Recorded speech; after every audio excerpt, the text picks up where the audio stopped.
This is not the first time we've seen this story play out. Just as Tesla is about to succeed, the attacks and lies escalate. Yesterday, the Wall Street Journal published an article accusing the Tesla board of searching for a CEO to replace Elon Musk. Both Tesla and Elon immediately stated this is deliberately false, yet the Wall Street Journal still went ahead with it. So how important is Elon Musk to the future of Tesla's businesses and stock? We've got the bulls here with us today. We've got Jeff Lutz, also known as Mr. Incredible, the Rational Bull, Cern Basher, the Bot Bull, and Joe Bakhti, the Pioneer Bull. Welcome, guys. Hey, great to be with you, Herbert. Great to be here. It's good to be here, Herbert. Thank you. All right. So let's start with the top topic of the news. Last night, we're going to talk about Elon and Tesla. The Wall Street Journal published this. They said Tesla board opened search for a CEO to succeed Elon Musk. Of course, later they say this happened a month ago. And immediately after they did this article, which they published last night, Tesla came out and said earlier today there was a media report erroneously claiming that the Tesla board had contacted recruitment firms to initiate a CEO search at the company. This is absolutely false, and this was communicated to the media before the report was published. The CEO of Tesla is Elon Musk, and the board is highly confident in his ability to continue executing on the exciting growth plan ahead. This is Robin Denholm, who is the chairwoman of Tesla. Elon himself replied also, "It is an extremely bad breach of ethics that the Wall Street Journal would publish a deliberately false article and fail to include an unequivocal denial beforehand by the Tesla board of directors." Let's start off with you, Jeff. What's going on here? The company and the product. I don't look at the quarterly stock movement. A very realistic bull, questioning certain decisions. The rational bull. I enjoy listening to bears. Looking for the red flags. You're supposed to react. The longer term opportunity for Tesla is like no other company that I've ever seen.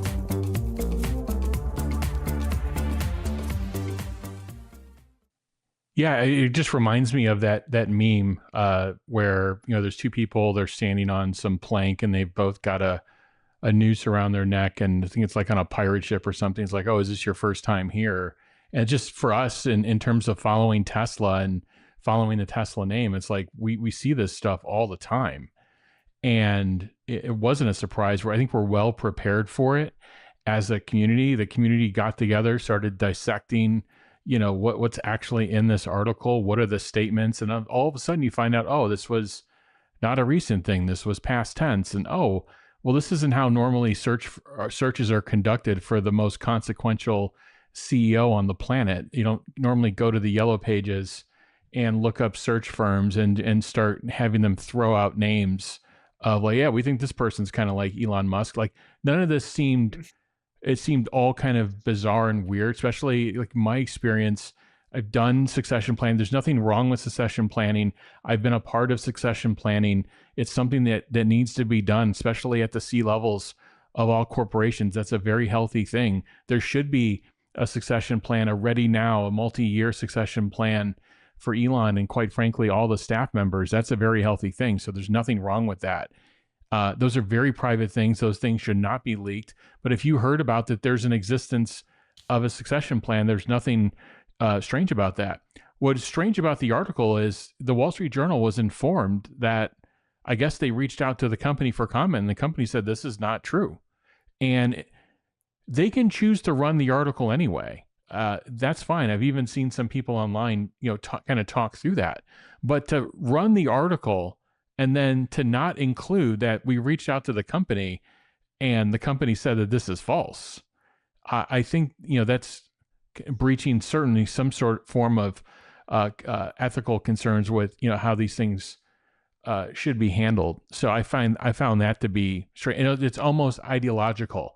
And I posted today. I don't think people realize how many different groups on all sides of the spectrum are against Elon or Elon companies just because of what they are and how they operate. It's even in the conservative parties that have been anti-green movements, anti-electrification, all the way through certainly the Democrat Party, and then certainly the mainstream media who, and not only is Elon attacking, but there's no dollars coming from his companies to the mainstream media to run ads. So if you put all these things together, and we've heard the stories of like, oh, if there was just a PR team, they would get ahead of these things and they wouldn't get published, or if they would, it would be, well, here you have the company responding and they still publish the article anyway, and they don't include the response from the company. So it was quickly dealt with. It was good to see Tesla, both the board chair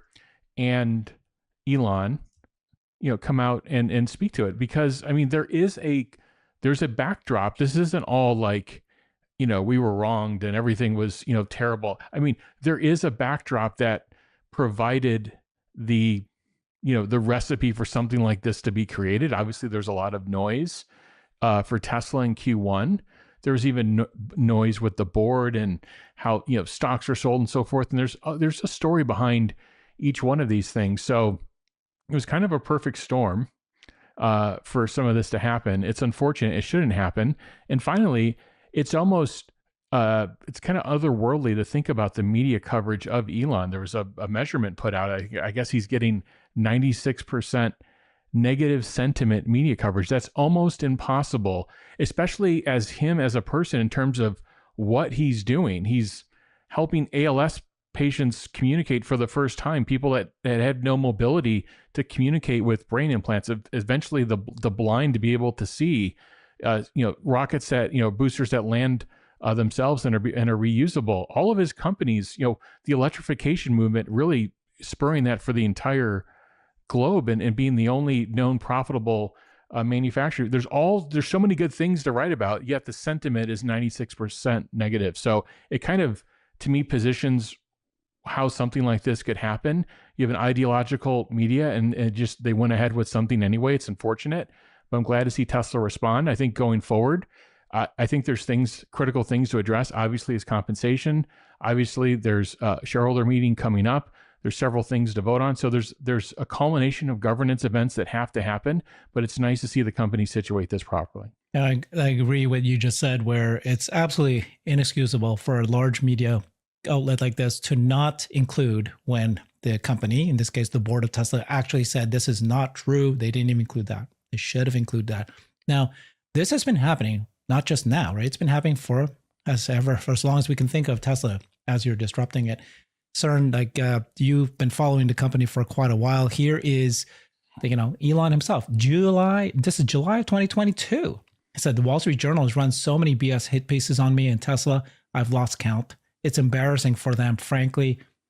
They once wrote an article saying FBI was about to arrest me. So I called the FBI to ask what's up.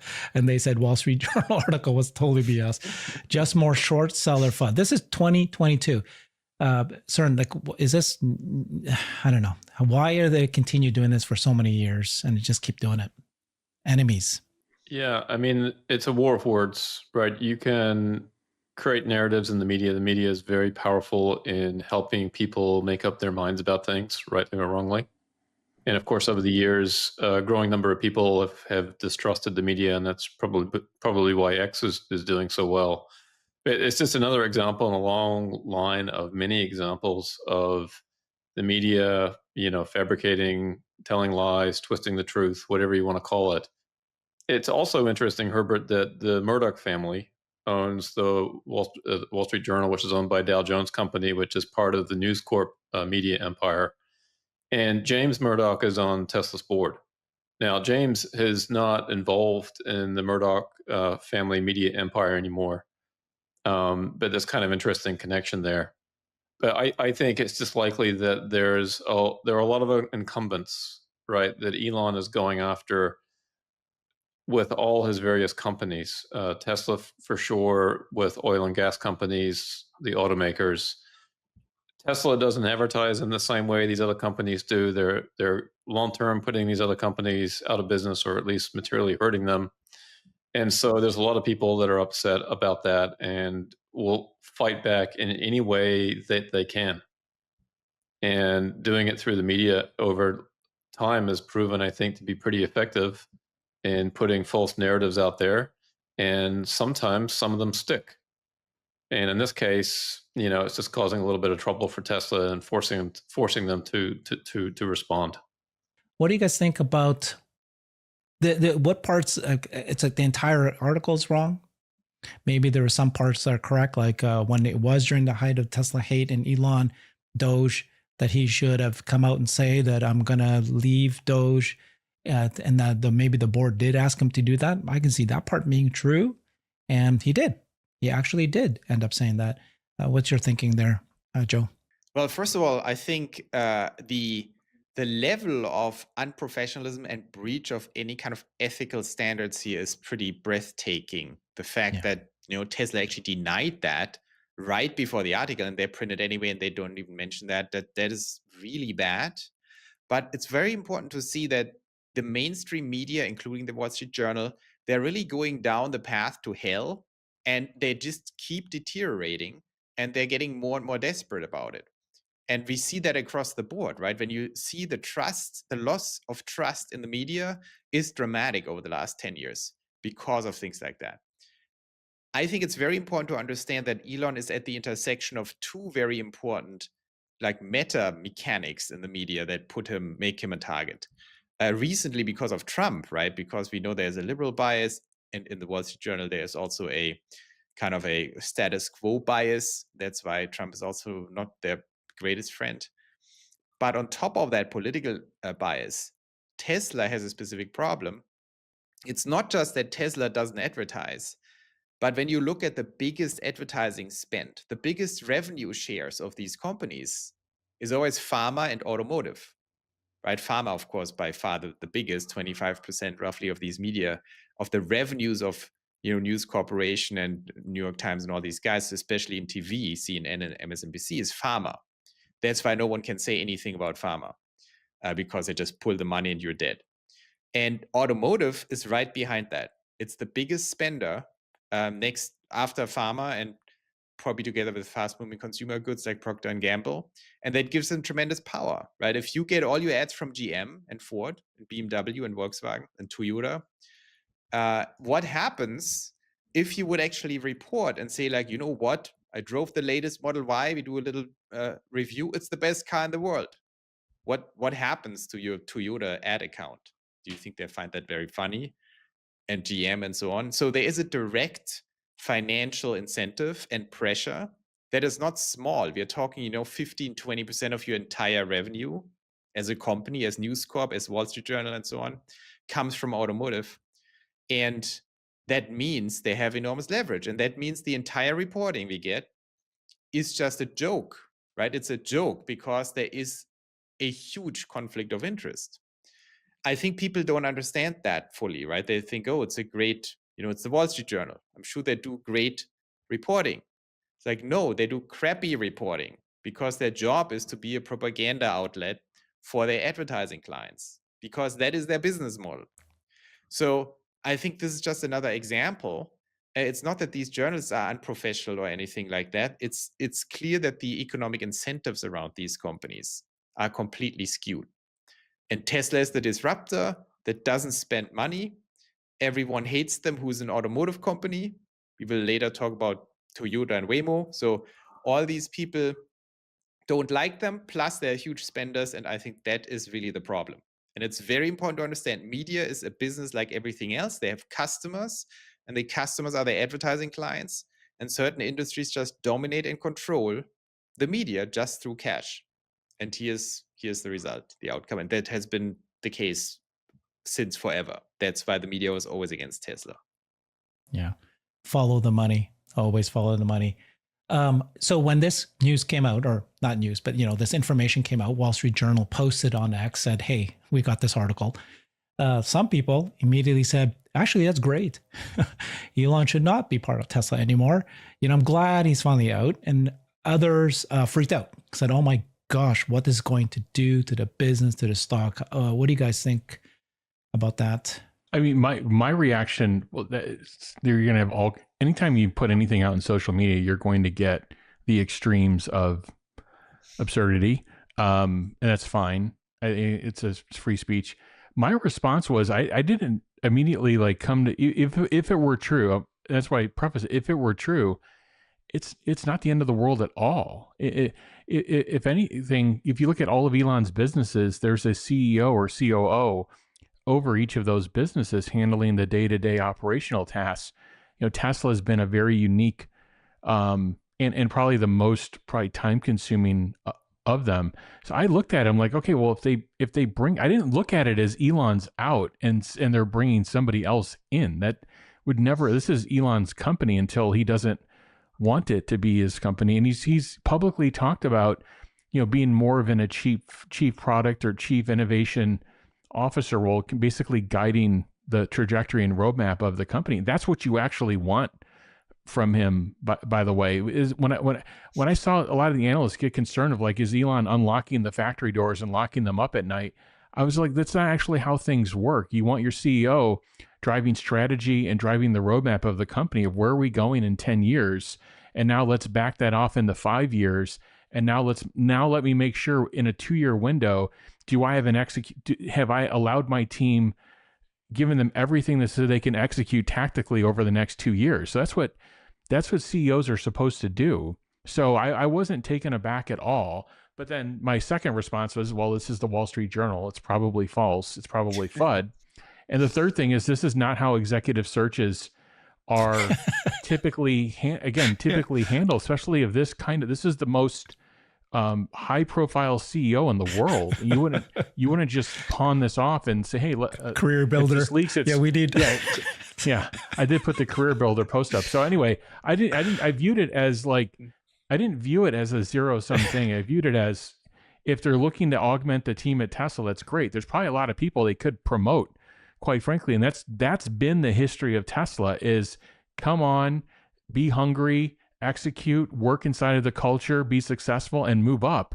And that's why you've seen people rapidly move up the chain, into director and VP roles. I would think that would be more of the line of succession that they would be doing. But if they added to the executive team, that wouldn't be the end of the day, in my opinion. Wouldn't be the end of the world.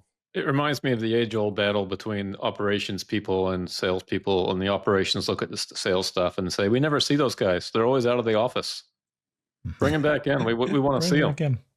Right? And it's the same thing with Elon. His role is not to be on the factory floor unless he absolutely needs to be because of some crisis that needs his attention. I actually like the idea that he is talking with leaders in Washington and frankly worldwide. I think that's a very important role for the CEO of Tesla.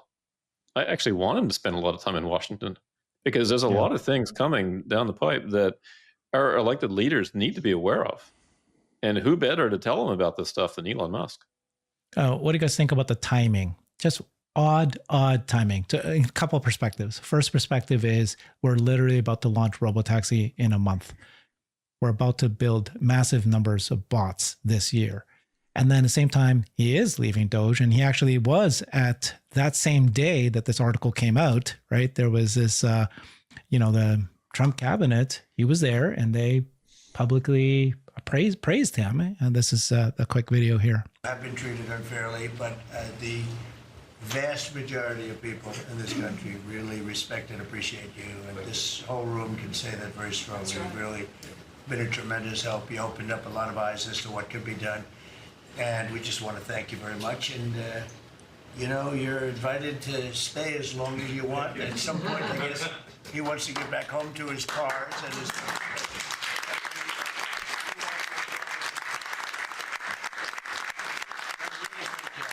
He's done an incredible job. $150 billion. Think of that. Yeah. 160 now. Yeah, 160. They said, "Oh, it could have been more." And a lot of stuff is being worked on. That number could be doubled and even tripled. A lot of things are being worked on that we don't count yet because it's not quite there. But you've done a fantastic job, and we appreciate it very much, Elon. Thank you. And it's also an honor to work with your incredible cabinet. I just like to say thank you, everyone. It's great to work with you. Thank you very much. Thank you. So very, very clearly, he ended his, work with Doge. In the bulk, he still says, "I'll still follow 2 days a week." But that was clear. That was the day. And then this article comes out. What do you guys think? I think it's just FUD, and it's, they're not playing 4D chess at the Wall Street Journal. I think they just got the story and said, "Oh, push it out. It's great. Everyone thinks, Tesla's in crisis. The Elon derangement syndrome people think, oh, this is the end of Tesla." So it fits. I don't think there was a big strategy here. I think it's very tactical. And I think to Jeff's point, I actually also was very split on this rumor in the beginning, even though I felt it's BS. But I would have nothing against the Tesla CEO who's not Elon for the same reasons, because I think Tesla is so large at this point that the base administrative effort for the CEO just gets very large. You have to manage all these cars. Then now the robotaxi and humanoids are actually also becoming kind of established in my mind, at least. Like, it's already pretty clear how this is going to go. So putting a little pressure away, like taking a pressure off Elon on the boring side, right? What about all this administrative stuff, optimizing the company and running it, so Elon can focus on the things that really matter, from politics, to Stern's point, to innovation, and to really pushing the boundaries. I think the key is not that Elon is CEO. The key is that he's in charge of the company at large and can make sure the future is being built. And I think part of building the future is not having to deal with the present too much. And I think that should be the job of the CEO. He does it with X. He does it with SpaceX. They have CEOs. It's not that he's not running X or not running SpaceX. And I think Neuralink also, there, I don't even know who the CEO is, but they're all CEOs in there. And it's not that Elon doesn't, focus on SpaceX, for example. So, I think Tesla is now so mature, and these new revenue streams also will mature very quickly. I think that you need administrative managers on top of that, and I think also a CEO to some extent who can just manage the baseline so Elon can focus on the important things. So I'm all for it, which does not mean that Wall Street Journal is correct in its reporting. But I think strategically, I wouldn't be surprised if there's some sort of thing happening in the next few years. Yeah, I'm for it. I think at some point Elon has to pull his companies together in more of a holding company. That can be a whole other show, Herbert. But I will. The only thing I will differ on it, and I've said both things, which is I wouldn't be surprised if they do want to have kind of a data. Also, they don't actually need it, because Elon has mentored these 10 to 15 or 20 direct reports on his staff. He's mentored them for probably most of them for more than a decade.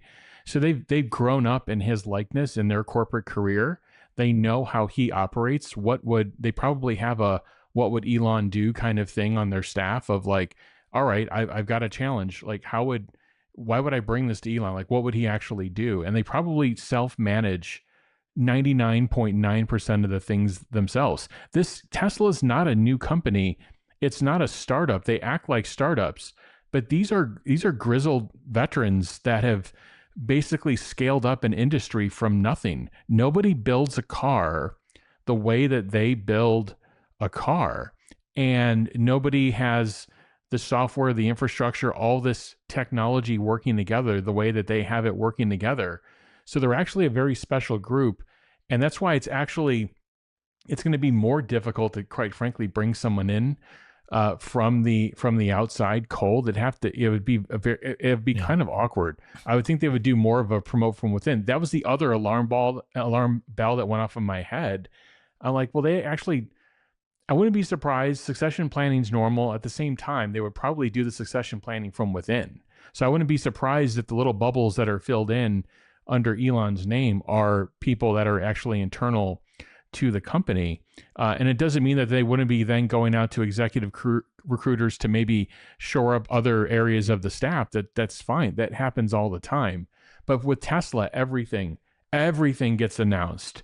Everything, the person that manages, the lunchroom, and the fact if that person leaves, that goes out, and there's an electric article literally the next day. And it's just kind of par for what we're seeing. So I think we've covered the bases. Yeah. Timing wise too, I think that just the last point I want to make is it's just odd timing, right? He has said that he wants to have 25% voting control just in case, because robotics AI can make humanity positive or can make humanity really negative, and he wants to have some say in that. So he's not going to leave now, and we're 1 month away from robotaxi, where the robots are coming. So let's move on to the next thing, which is a month from now, June, we're going to see Tesla launch their robotaxi business.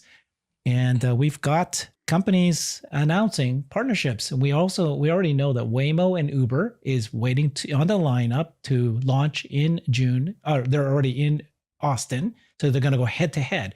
Well, now Waymo and Toyota And look at this. I mean, this is kind of how many people did you see this and send you a note saying Toyota's toast or Tesla's toast? Well, if you read a little closer, it says here, we've reached a preliminary agreement to explore a collaboration of autonomous driving. Basically, we're thinking that we might agree to set up a committee that we might then decide how we might then do a future. I mean, it's really nothing really here. Now, Omar did a good list. Here's all of the other partnerships Toyota has announced over the years. You got Uber in 2018, Aurora 2021, Pony in 2019, Baidu I mean, it's ridiculous. Maybe they partner with every single one of these guys for autonomous driving. And it's yet another thing. Who wants to start here, CERN or Joe? Yeah, I think, there are two takeaways for me. The first one is, okay, just think about what we are talking about. We are talking about vehicle development of some dedicated robotaxi because it's the only thing that would be necessary to actually make sense. And if you know anything about automotive development cycles, that's like a joke, right? We are launching in June, and Cybercab is coming in Q1 scaled production. So if you announce a partnership and then start thinking about it, when is this thing coming out, if it ever comes out? So we are talking 2029 or something. It's a little late, given that we launch in 4 weeks with Tesla. And the next thing is, that I think and Waymo is guilty of that too, because they're part of a big corporation of Google.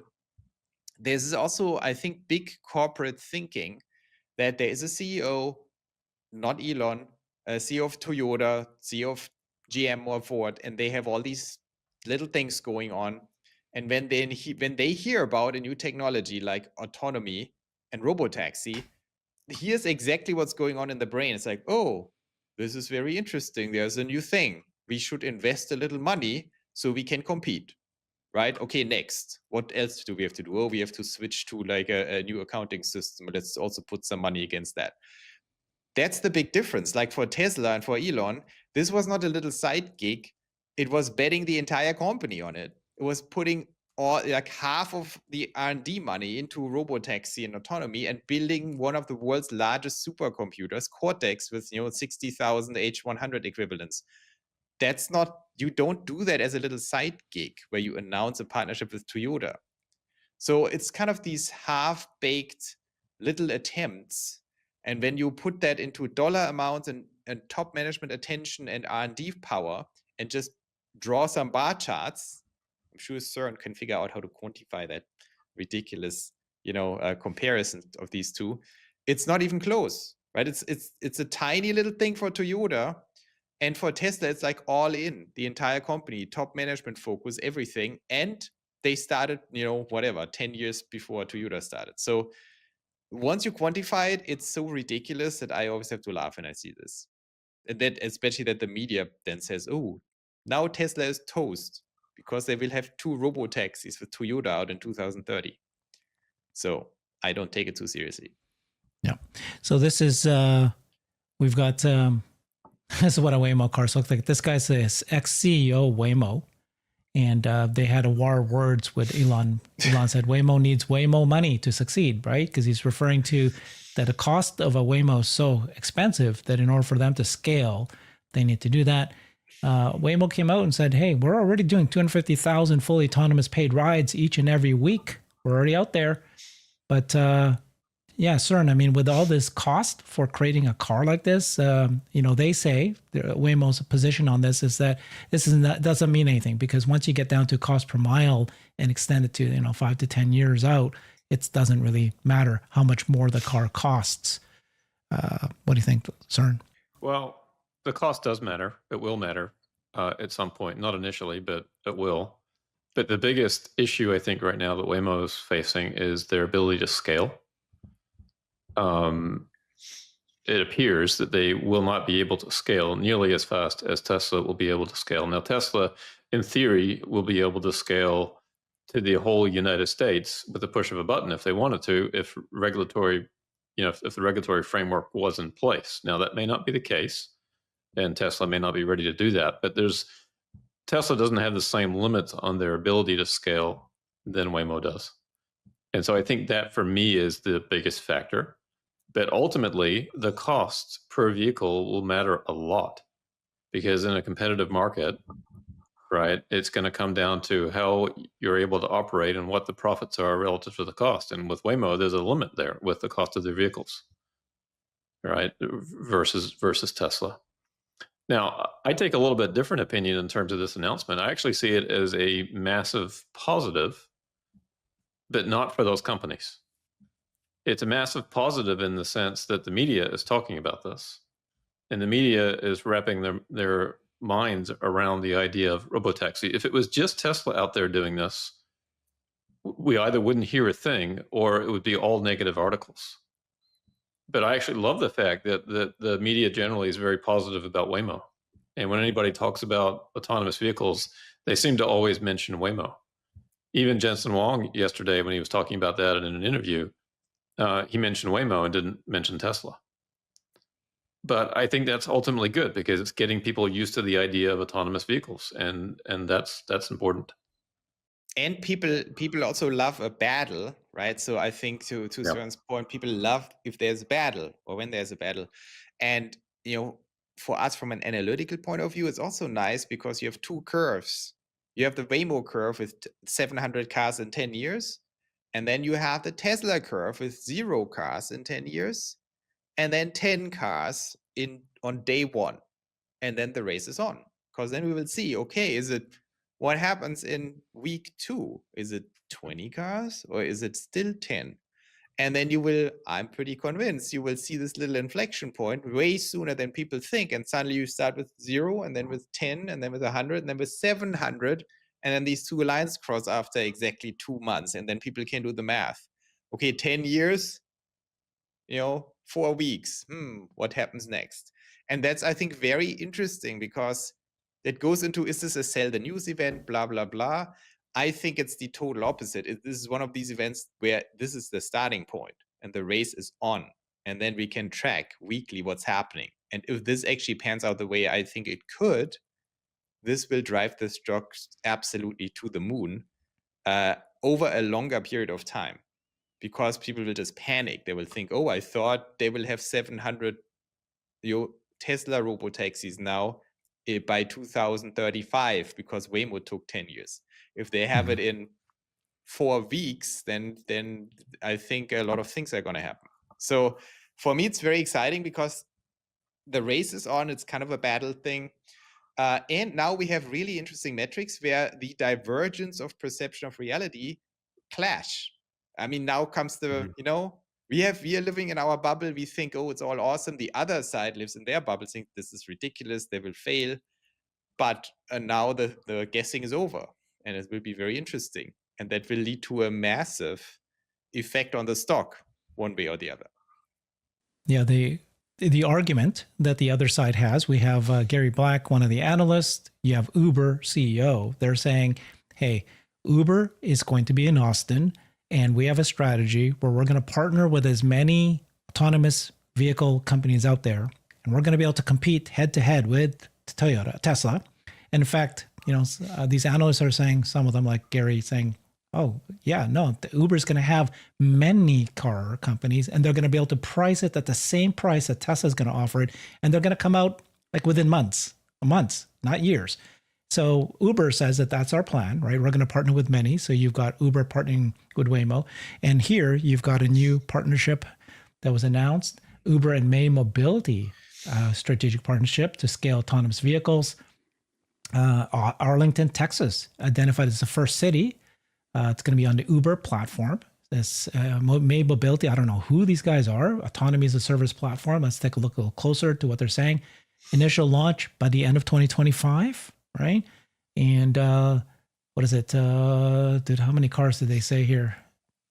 Thousands. They said thousands. When is the thousands? Uber will offer customers the option of May Mobility AV on the Uber platform, qualifying trips, a fleet of American-made hybrid electric Toyota Sienna autonomous cars. That's what they've said there. Yeah. What do you guys think? I mean, is this idea that Uber is going to have many and they're all going to be able to offer a competitor to Tesla? I think it comes back to margin share versus market share.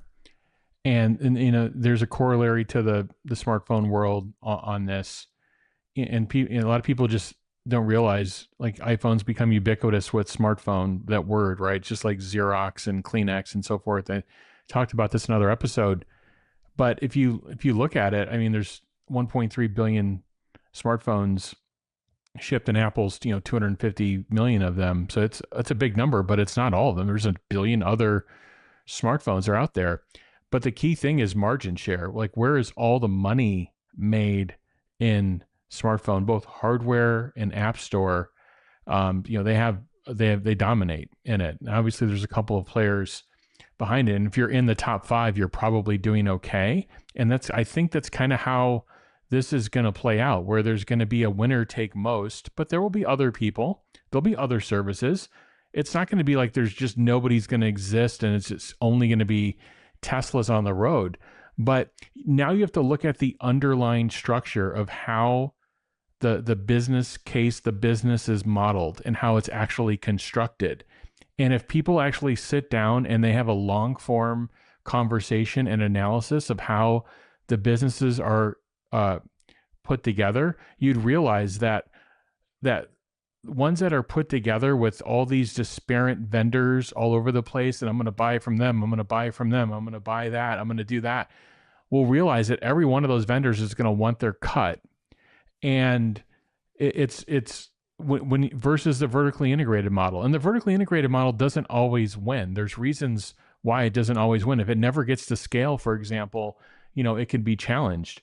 But it looks like Tesla is going to be able to get the scale, and they're going to be vertically integrated. So they're not going to be paying themselves a margin. They're going to design the best service in each of those individual verticals that are required to deliver this service, whether it's the inference solution, the hardware solution, the vehicle, whether it's actually the construction of the vehicle itself, whether it's actually the cleaning service that's involved.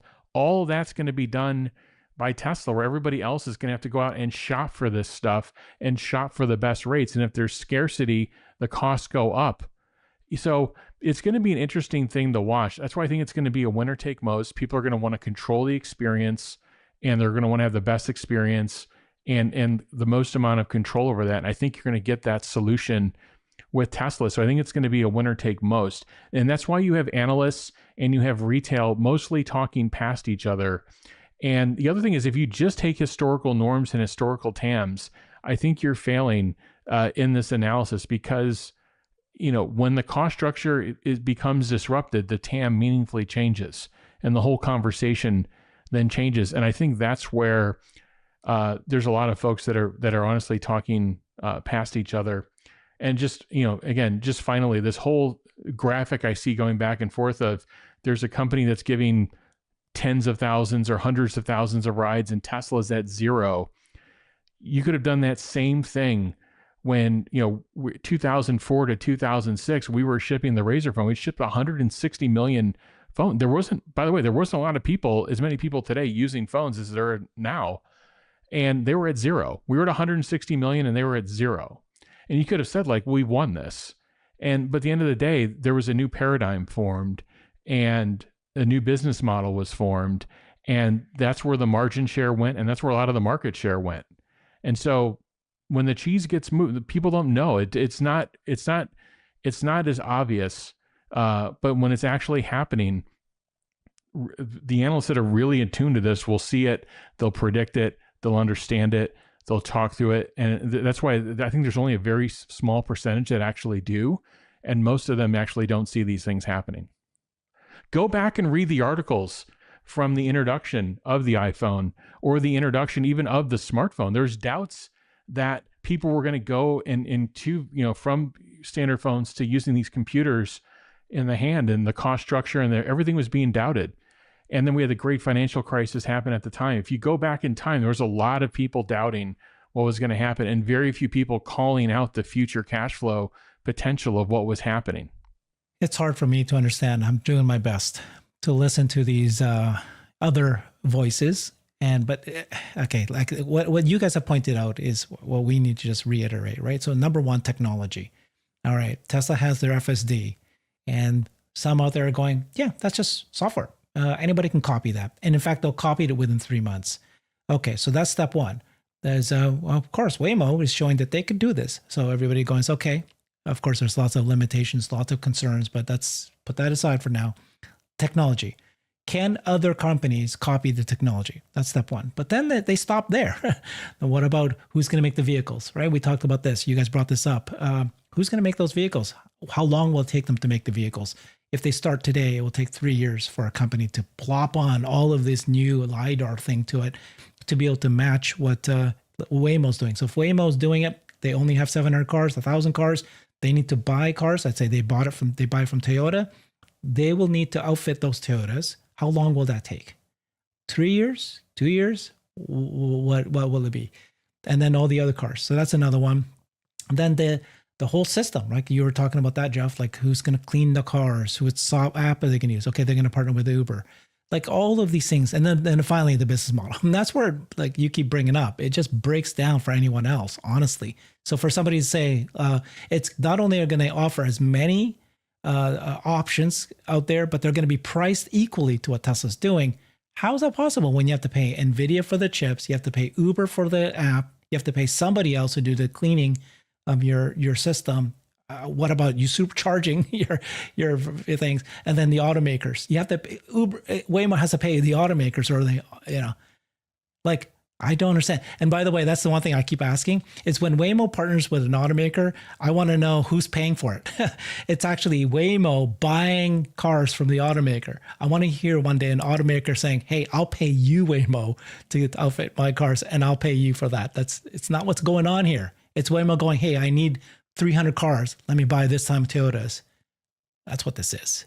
So anyways, okay, Robotaxi launch is happening. Looks like it's happening in June. Anybody want to comment on what to expect and anything new that we learned since our show last week?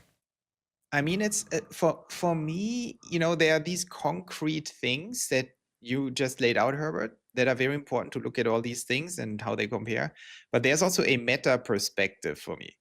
I just draw Tesla's market cap and Tesla's, cash pile, and then I compare to the other companies. And then I multiply that with the management focus, attention, and spend on this problem.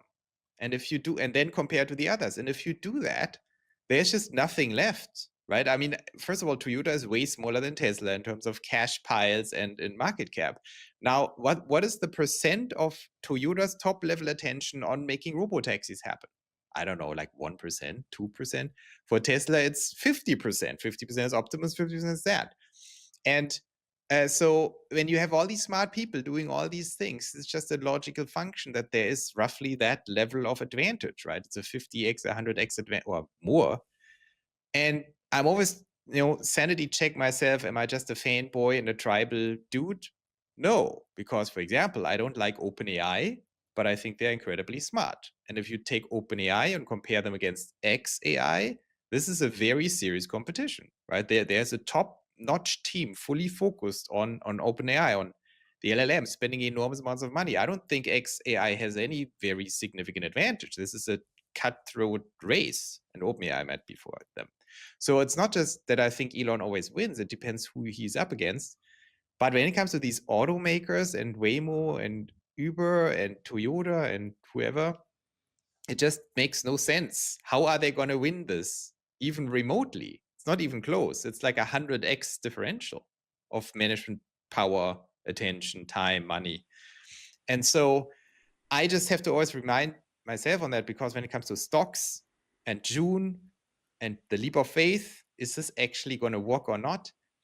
I mean, I'm getting extremely bullish because we see so many indications from all directions, from the Tesla team, from the Tesla X account, from Elon, from the users, from YouTube, that this is just happening. And I find this very exciting, because if it's really happening, it depends exactly how quickly it's happening, but it could be an insane impact on the stock. So it's all, I'm getting, every day I get more bullish. And I try to be very critical, because it's about money, right? If we are wrong, then we are betting on the wrong options here. So I definitely see it in the realm of very possible that this just works. And if it works, it can scale very rapidly into 1,000+ cars in Austin. Yeah, what was the stat? Yeah, just quickly, sir.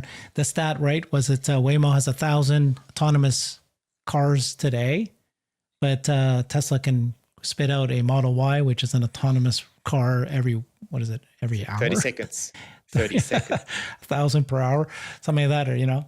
So Right, Jeff? What is it, Jeff? I heard it's 33 seconds. Yes.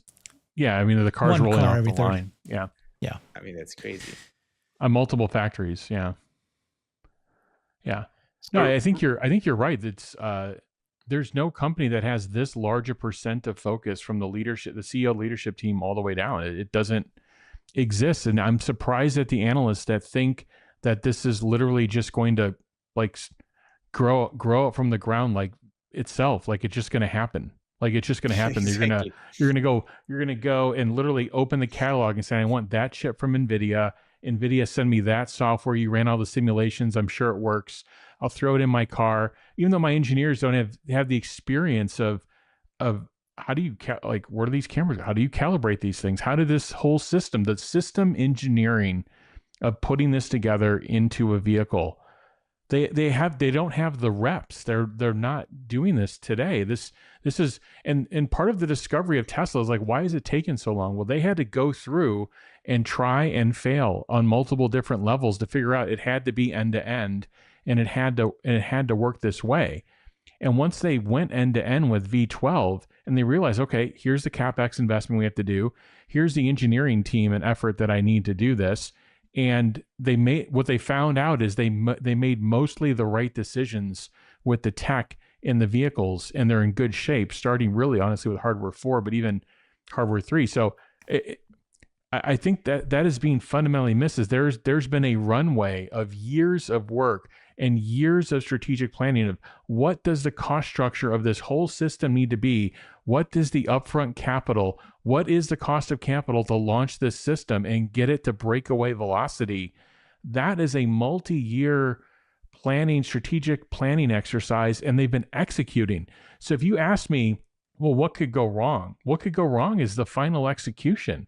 Are there issues with these final added features to get, I don't think that's going to be, I think Tesla's going to solve all the remaining features, whether it's emergency vehicles and specific zones.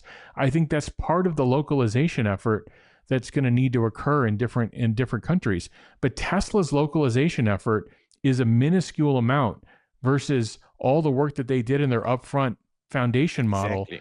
And that's why they're adapting so quickly in all these new countries, and they're able to just plop the car down and it does most of the driving. So their localization effort is going to be like this. Everybody else's is going to be like this. They don't have the runway that Tesla has done up to this point, both in spend and in time and in engineers.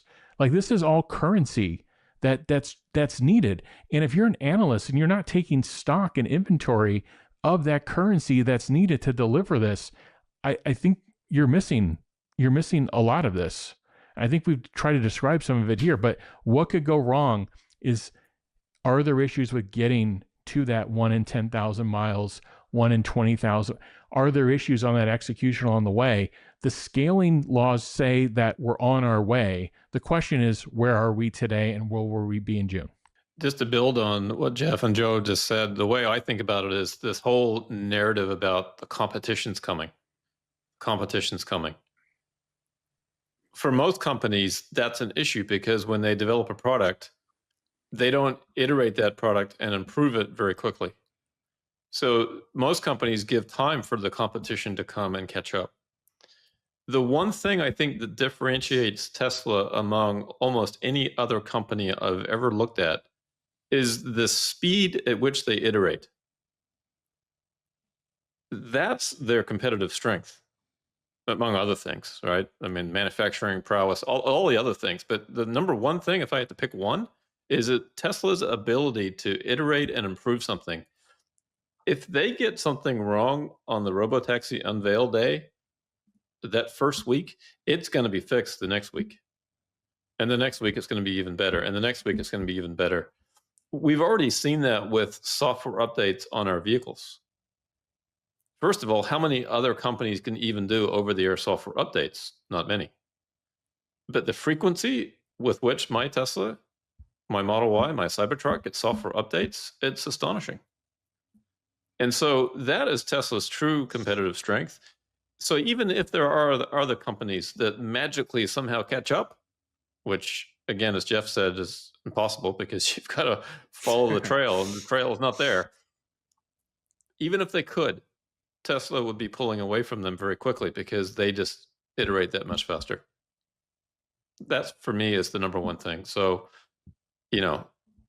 we're all excited about the robotaxi unveil in Austin in June. We should be. My expectations actually, frankly, are low, and that's fine, but I think they will quickly improve that service and product. And that I think is going to be pretty incredible to watch. It'd be interesting too, CERN, does the robotaxi launch then apply visibility back to FSD, which quite frankly has very low awareness. I would have to imagine greater than 99.5% people in the US aren't even aware of it, or definitely in the world. And does Tesla having this robotaxi service now point back, oh, by the way, if you buy one of these cars, it has all this stuff inside of it already, and then they release unsupervised for people like us who bought and own vehicles and have FSD. Well, what does that do then? Does that whole thing start taking off? That's right. But Tesla still has to execute. Yeah. That's, by the way, also underrated, vastly underrated for the stock, that we are all staring at robotaxi, but to Jeff's point, what about FSD? Maybe the take rate goes up like crazy, and everyone forgot about the affordable models, right? I mean, now it's completely confirmed. It's leaking in China that this thing launches. That's actually super cheap. They talk 20 to 23,000 or 26 to 28,000, which would be both revolutionary for demand and everything. That's just happening, and everyone's like, yeah, whatever, it's happening. Well, we know what that means, right? You triple or quadruple the TAM, like immediately in May. It says boom. So what does that do? So I think we have all these additional huge things flowing into the more boring base business model, right? FSD take rates, cheaper Model Ys, but this beefs up the stock like crazy, in my opinion. Plus, we have the option, the call option, that robotaxi just takes off at some point, maybe sooner than later. So I'm, as a shareholder, I think we are like not pricing that in. We are still underperforming, even with the beta of Tesla, the Nasdaq, right? Nasdaq is down 9% year to date, and Tesla is still down 27% or something. It should be 20%. So I think I'm getting very greedy with the stock right now because of all these, confluences. Yeah, I don't think people are talking about. Well, first off, it's actually the opposite. The Q1 results, everybody's obsessing about bending metal and shipping cars, but it's all been rear view mirror. It's not looking ahead. And what's the landscape looking ahead? Well, this very large auto market in the U.S. is now going to be tariffed, and it's going to go under protectionism like there's in India, and protectionism like there's in other countries. And there's going to be a significant, all the mid to low cost vehicles were actually being built on the outside of the country. And now you can't just move final assembly here. The economics don't work. You can't move from $6 an hour high labor content assembly and just cut and paste that in the US at $50 an hour. It doesn't work. Your unit economics blow up. So what happens to supply of those vehicles? What happens to the number of those models available? They both go down. Tesla is increasing. Tesla is doing the antithesis of this by introducing these lower cost vehicles and variants. They're going to be introducing more models. They've gone over the tariff threshold in terms of their localization. This wasn't something that happened overnight. This was 10 years in the making in how they developed their products and designed their supply chain. So there's this whole confluence happening, but you hear none of the analysts actually talking about they're going to have more supply and potentially more market demand awareness and availability of their product, while others, if you look at the top 10 EVs, 4 of the top 10 that are not Teslas, they're made outside of the US. What happens to those with a 25% tariff? Where does that volume go? Do people just not buy them? or there's clearly going to be, it's not going to be 100% going over the Tesla, but you would clearly have to forecast some sort of uplift. But what everybody's ready to forecast is brand damage.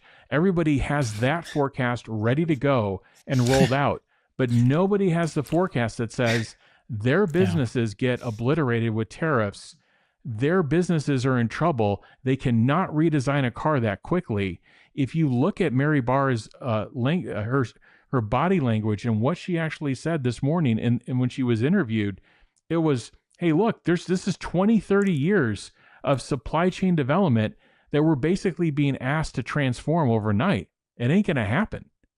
So what's actually going on is you're going to see models paused. You're going to see production stopped. You've already seen that. Land Rover, Audi, Jaguar, multiple different cars. Volvo is going to, that's happening. They're just going to be slow with the announcements. They're slow rolling the announcements. And the reason is there's been a lot of let-ups in tariffs. There's been a lot of relief out there. And if they come out there and they're too quick to say, hey, we're stopping this, we're doing that, these tariffs are really hurting our business, and all of a sudden the president says, hey, I'm going to actually apply some relief, then they're going to be on the wrong side of the administration. So there's a lot of poker face, a lot of poker hands being played. But right now, if you were to analyze all these businesses on their face, most of legacy auto in the US is in trouble, and that's a big market for them. Yeah. So so let's cover the auto tariffs because it has changed recently, and you, Jeff, explain this more. Same time, we're about to launch Tesla, these more affordable models in all factories. You know, wherever we're making Model Ys, they're going to come out, and so this is going to change the game immediately. So, Jeff, here's what we know happened this week. You had President Trump sign an executive order, and he's relieving a little bit what he initially slapped on the tariffs. Now, as you just said, imported vehicles into the United States, there's still at least 25% taxes. So, as you mentioned, the top 2, 3, 4 car companies, EV sales that are not Tesla, they are still going to get taxed. These are the GMs and the Fords. Yep. Same time, though, they've relieved a little bit for the tariffs on imported auto parts for 2 years. And if you are a car maker that have 85% domestic content, there's zero auto tariffs for the 85% domestic content. This is going to directly benefit Tesla. It's known for being the most American-made car. And let's take a look at this list here. I think we just covered this here. So you had this post, Jeff. Jeff, you said 95% of Tesla's U.S. sales will effectively be tariff-free. So if you look at this list, you see here Tesla Model 3, Model Y, anything that's over 85% tariff-free, right? And then the others, there's some going to be some tariff attached to it, correct? And then you can see Ford here, Honda, Jeep. These guys may not, but all of a sudden, everybody else basically is going to be tariffed at some point. It's basically the point here. Yeah. So there's relief. If you're doing final assembly in the US, you're going to have some amount of tariff relief. And if you're over the 85% threshold, you're essentially going to be zero tariffs, because what's going to happen is you're going to pay the input cost for the parts coming in under tariff. You're going to still pay that to the Customs and Border. But when you actually sell the vehicle, there's going to be a rebate. It's for 1 year. I think it's over 3%. It's on the MSRP of the vehicle. And then it comes down in the second year and it expires in, I think, April of 2026 or 7. I think it's a 2-year deal. So I wrote an article about this February 1st. As soon as the auto tariffs were announced, I'm like, this is going to be blood in the streets for legacy auto if they do the final assembly and the component tariffs together. Blood in the streets. There's no way that these businesses can function like this. And then the tariffs were put on and off. And then finally it was like, we're getting to the brink. And then they put them both on. And then they said, okay, there's a USMCA exemption. And now there's going to be, as the president described it, some relief and destacking. This was my most recent article a couple of weeks ago. I couldn't believe the way the tariffs were announced, which was, even if you had your final assembly, we're going to stack tariffs on all your inputs, on steel. Aluminum, components coming from abroad. They're all tariff. We're like, hey, you're asking me to untie this knot with my hands tied behind my back and it's just not going to work. So this is some relief on the destacking, and this is some relief on basically it's the right message to automakers, which is if you drive up your US content, we're going to make you whole. There's going to be a bit of a cash issue. If you're Tesla, you're okay. They have a very short supply network. They have very fast assembly times we were just talking about in the factory. It doesn't take long for them to build a car. So they're going to have the cash outflow to pay the tariff, to pay the additional cash for the tariff, but that's going to get relieved as soon as they sell the car. So if you have low channel inventory, short supply chain network, and if you have localized content, this takes years to do, and most companies can't do it. You're going to be in pretty good shape. Ford, I think, is going to be in actually pretty good shape, although they have a lot of channel inventory, but I think they're going to be okay. GM, Stellantis, in terms of, US or US localized, because there's a lot of different entities of Stellantis that are former US companies, they're in a lot of trouble. They have about 50% of their final assemblies on the outside of the US. And if you look at it on a content basis, it's more like 70% is outside of the US. And then you look at the traditional Porsche, Audi, Volvo, and so forth. Even though some of them have final assembly plants, most of their content's coming from outside of the US. These companies, with these tariffs, even though it was touted as kind of relief, these companies are in serious trouble with the current tariff structure. In fact, GM guided this morning. They took their EBIT. They did not guide, isn't it? They pushed off the guidance for a whole year. Well, they did. They when they had their earnings announcement on Tuesday, you're right, they did not guide, and they said, well, we will release guidance and have our call on Thursday. And then when they did that, they took their EBIT guidance down 20%, the whole window down 20%. That's a huge number. They said tariffs are going to all in net are going to be $4 to $5 billion of impact. So there's this great transfer happening. It's interesting. Tesla does not have to do this transfer of money to the government to increase their car production, but these others have to pass through this gauntlet, and they're going to be transferring a lot of dollars to the government until they get to localization. But I think a lot of them won't make it. That's what I also think. And it's when you actually just add up the numbers, we just saw the top 25 list, but that means most cars are not in the top 25. They're like way lower on the US content. And just do the math. 25% tariffs, $40,000 ASP, let's assume, 50% US content. So you're paying 25% on $20,000, right? So you're basically, your COGS for a $40,000 car go up $5,000. Or in other words, in relative terms, Tesla COGS go down. Imagine you're Tesla and you can suddenly lower your COGS relative to the other guys by $5,000 across the board versus basically nearly everyone. Like, what would that do? They would achieve complete domination, because the others, it doesn't even matter if they pass it on or not pass it on, if they eat it with, and have no margin or a negative margin. It doesn't matter. You're trapped. And if you know anything about the auto industry, if you go there and say, oh, by the way, I'm increasing your COGS by whatever, 25% or 20, whatever it is, I mean, you're dead. And this is exactly happening. And for all this talk about, oh, Elon is so dumb, he goes into politics, now he has brand damage and the Elon derangement syndrome is spreading. Well, guess what the outcome is? One of the outcomes of that is now that basically Tesla got a complete tariff exemption. That's the bottom line. Like, they don't pay any tariffs when you think about it. I mean, these 80%, they can wiggle it a little up to 85%. Whereas every competitor pays tariffs, and most competitors pay insane tariffs, to this point. And just think about it. Like, this is a market, this is a battleground of where people compete, and margin is very important. You can't increase the price, then you're dead immediately because no one buys your car. You cannot eat the margin because you're already losing money on your EVs, and your other cars have super slim margins. So I think it's a huge devastation coming. That's what I was going to say. If you see, the disadvantages for these car makers is stacking up, right? So at some point, it's like, that's it. It's over. They can't do it. So number one, they're disadvantaged in auto tariffs. You just pointed that out. Number two, they're disadvantaged because they can't make profits with electric vehicles, and they're still trying to sell their gas cars, and they're trying to, plug the hole with the EV hybrids, because there was an issue with range anxiety, but that range anxiety is no longer an issue for EVs. And so you got to move to EVs, but yet they're not doing that. They can't make money in EVs. And then we got FSD. So if Tesla starts showing that FSD is a real value, Summon, Banish, just, helping you drive, it's really advanced ADAS, safety, all these things.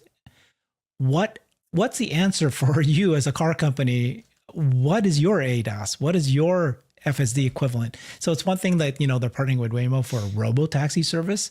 It's another thing are you even going to exist creating cars if all of a sudden your competitors in China, what's happening in China? Every EV maker is adding on their version of FSD, their ADAS as free service. It's just expected now. It's like part of a sale there because they're all doing it. Eventually, that's going to happen in the US here too. And you've got Tesla selling it with their version of ADAS, FSD. What are they going to do? What are the other guys going to do? How does that compete? They don't even have it. Let alone a robotaxi competitor, but a, autonomous car capability is what I'm saying. So what you're saying, Herbert, is how many nails in the coffin do we need? Yeah. It's going to Right. be a metal And coffin. It's just nails. Yeah, and I think autonomy is the only one you really need, but there's, as you mentioned, many others. If you put your black hat on and say what could go wrong for Tesla, we talked about robotaxi and execution, and there's going to be all these eyeballs on it, and you have a negative media. You have a media right now that's 96% negative on Elon and Tesla. So invariably they're going to point everything wrong. But what could go wrong? Where there could be execution issues.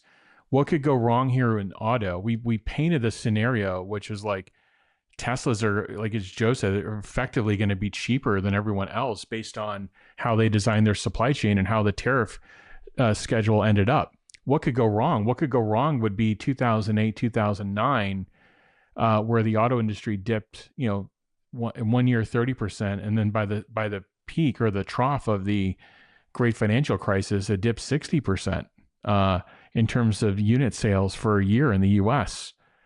That everybody would feel that to some extent. Tesla would be the tallest tentpole in that. I believe they would actually take even share in that, but they would feel it. So the consumer has to stay strong. If you look at the macro data, the consumer is strong. The actual data that's in the books, the consumer is strong.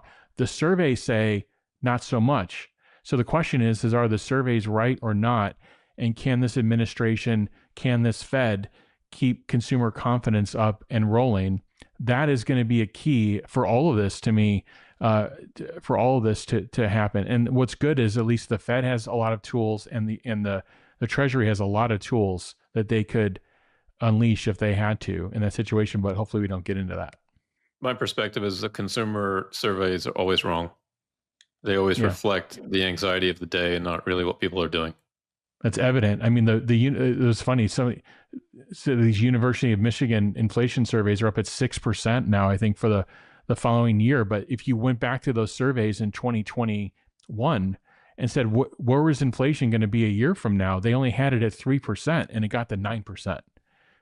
So yeah, you're right. These surveys just tend to be wrong. It's a question of in what direction and by how much, and they're more of reflecting, current sentiment of the day. So consumer has to stay strong in all this, I think, is the other thing to kind of keep in mind for this Tesla advantage, for them to be able to grasp a hold of this and really come out ahead. The consumer has to stay strong. And I don't know who did that. I think Rasmussen. They looked at this Michigan poll for inflation or for consumer sentiment, and then polled it and basically dissected the poll into Republicans and Democrats, and that was a total joke. So basically, after Trump won, the Democrats completely skewed towards, we're all going to die. It's going to be inflation. We are all dead. And the Republicans said, no, it's going to be perfect. There's no inflation. So it looked like, the consumer gets a little iffy. And then you basically dissect it like, no, it's just Democrats. And so I mean, this just to your point is it's a complete distorted, the panic of the day.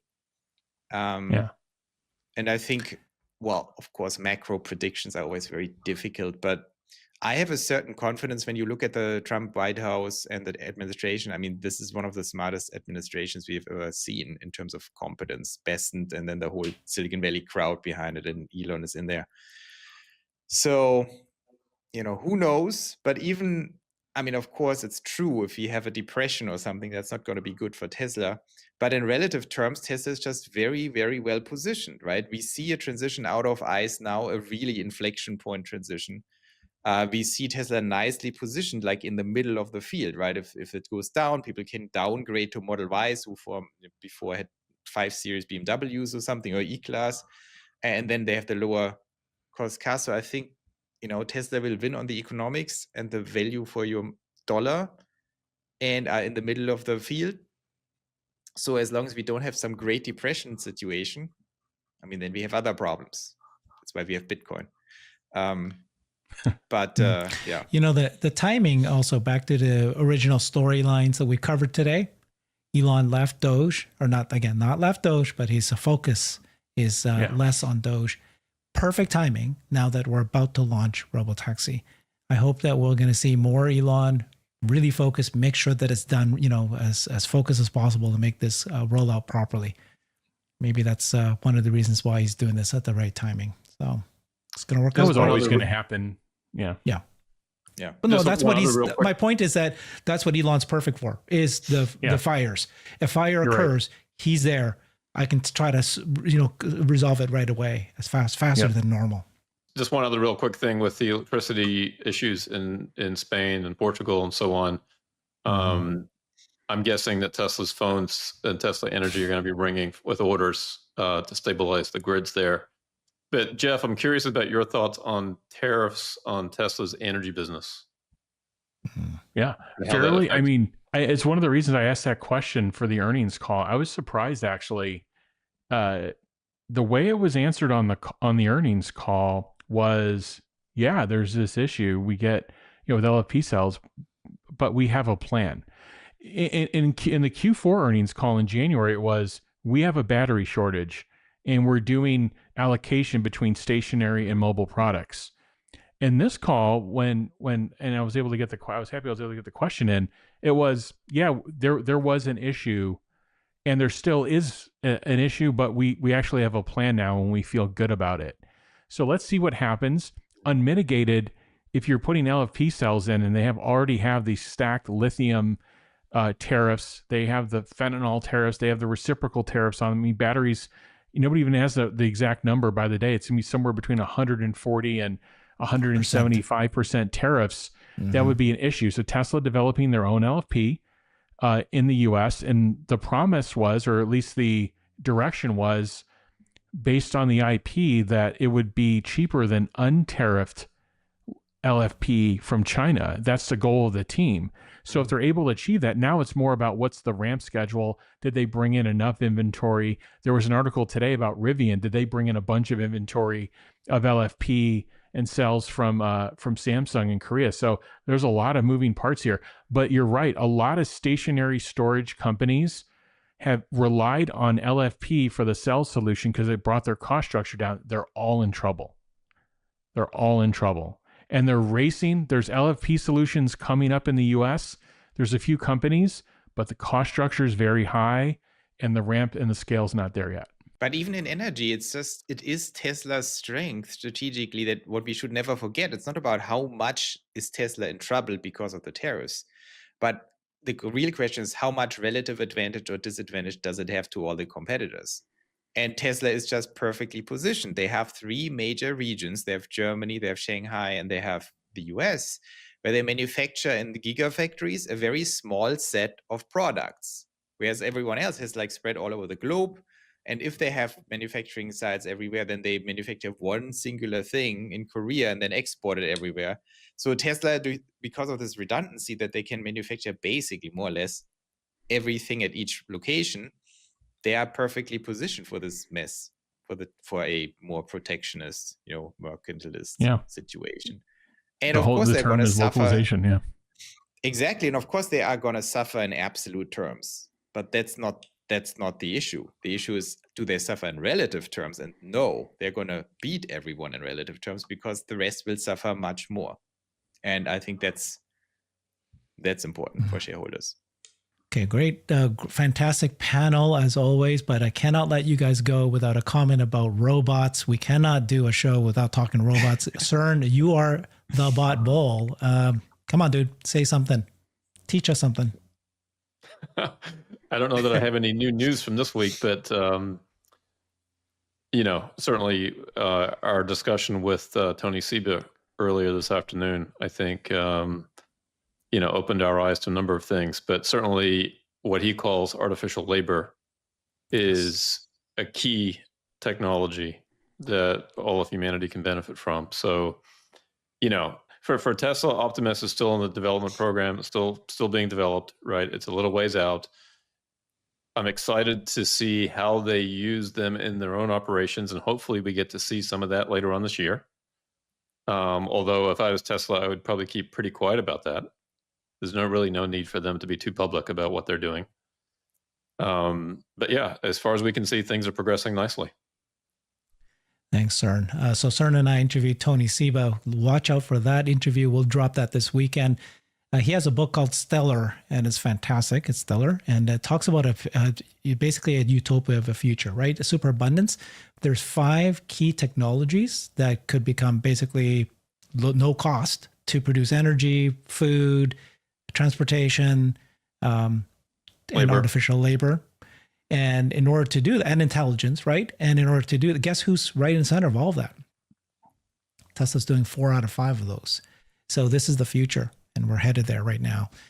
Thank you guys very much. Appreciate you. Thank you, Joe, for joining us once again. CERN is stepping in for Alexandra. And of course, we've got Mr. Incredible, Jeff. I know he doesn't want me to call him that anymore, but hey, I love it. I cannot stop. See you guys. The bull part's correct. Thanks, guys. I've created a website that is the most comprehensive resource for the Tesla investor. Please check it out. Simply go to my website at herbertong.com.